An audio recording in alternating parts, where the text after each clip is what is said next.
राधे राधे। सनातन धर्म में एकादशी का व्रत अत्यंत पवित्र और फलदायी माना गया है।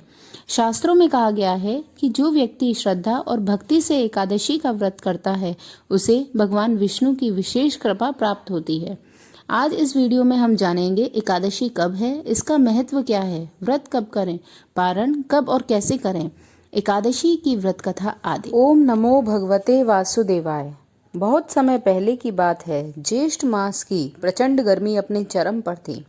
धरती तप रही थी, नदियां सिकुड़ने लगी थीं, पक्षी छाया की खोज रहे थे और मनुष्य जल की एक एक बूंद के लिए व्याकुल था। ऐसे ही समय में वैकुंठ धाम में भगवान श्री हरि विष्णु माता लक्ष्मी के साथ विराजमान थे। माता लक्ष्मी ने भगवान से पूछा कि प्रभु, इस संसार में अनगिनत लोग आपके भक्त हैं, लेकिन हर कोई वर्ष की 24 एकादशियों का व्रत नहीं कर पाता। क्या कोई ऐसा उपाय नहीं है जिससे उन्हें आपकी विशेष कृपा प्राप्त हो सके? भगवान विष्णु मंद मंद मुस्कुराए और बोले, देवी, ज्येष्ठ शुक्ल पक्ष की निर्जला एकादशी ऐसी ही एक दिव्य अवसर है। जो भक्त इस दिन श्रद्धा और विश्वास के साथ व्रत करता है उसे सभी एकादशियों के समान पुण्य प्राप्त होता है। यही कारण है कि आज भी करोड़ों श्रद्धालु निर्जला एकादशी का बेसब्री से इंतजार करते हैं। अब बात करते हैं साल 2026 की। इस वर्ष निर्जला एकादशी का व्रत 25 जून दिन गुरुवार को रखा जाएगा। हालांकि एकादशी तिथि 24 जून की शाम 6:12 से प्रारंभ होकर 25 जून की रात 8:09 तक रहेगी। लेकिन क्योंकि 25 जून को सूर्योदय के समय एकादशी तिथि विद्यमान रहेगी, इसलिए व्रत इसी दिन किया जाएगा। व्रत का पारण 26 जून दिन शुक्रवार को प्रातः लगभग 5:25 से 8:13 के बीच में शुभ माना गया है। अब आइए उस कथा की ओर चलते हैं जिससे इस व्रत को अमर बना दिया। महाभारत का समय था। पांचों पांडव भगवान श्री कृष्ण के अनन्य भक्त थे।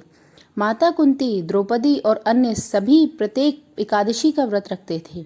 लेकिन भीमसेन एक बड़ी कठिनाई में थे। उनकी भूख इतनी प्रबल थी कि एक समय का भोजन भी छूट जाए तो उन्हें असहनीय कष्ट होने लगता था। वे सोचते थे कि मैं भगवान का भक्त तो हूँ, पर हर एकादशी का व्रत कैसे करूँ। एक दिन वे महर्षि व्यास के चरणों में पहुंचे और विनम्र होकर बोले कि गुरुदेव, मैं सभी एकादशियों का व्रत रखने में असमर्थ हूँ। कृपया कोई ऐसा उपाय बताइए जिससे मुझे भी वही पुण्य प्राप्त हो सके। महर्षि व्यास ने स्नेहपूर्वक कहा कि हे भीम, यदि तुम वर्ष में केवल एक ही व्रत पूरी निष्ठा से कर सको तो ज्येष्ठ शुक्ल पक्ष की निर्जला एकादशी का व्रत करो। इस दिन जल तक ग्रहण मत करना, भगवान विष्णु की आराधना करना, तुम्हें सभी एकादशियों का फल प्राप्त होगा। भीमसेन ने गुरु की आज्ञा स्वीकार की। वह दिन आया, चारों ओर भीषण गर्मी थी, प्यास बार बार उन्हें व्याकुल कर रही थी, लेकिन उन्होंने भगवान श्रीहरि का स्मरण करते हुए पूरे दिन धैर्य बनाए रखा। अब अगले दिन द्वादशी आई और उन्होंने विधिपूर्वक पारण किया। तभी भगवान विष्णु प्रकट हुए और बोले कि हे भीम, तुम्हारी श्रद्धा और दृढ़ संकल्प से मैं अत्यंत प्रसन्न हूँ। आज से जो भी भक्त निर्जला एकादशी का व्रत करेगा उसे वर्ष भर की सभी एकादशियों के समान पुण्य प्राप्त होगा। तभी से यह व्रत भीमसेनी एकादशी के नाम से भी प्रसिद्ध हो गया। यदि आप भी यह व्रत करना चाहते हो तो एक दिन पहले सात्विक भोजन करें। एकादशी के दिन प्रातः स्नान कर भगवान विष्णु और माता लक्ष्मी की पूजा करें। भगवान को तुलसी दल, पीले पुष्प, धूप, दीप और नैवेद्य अर्पित करें।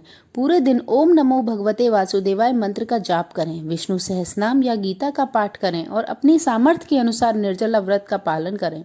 अगले दिन यानी 26 जून 2026 को निर्धारित पारण समय में भगवान को भोग लगाकर जल ग्रहण करें और सात्विक भोजन के साथ व्रत पूर्ण कर लें।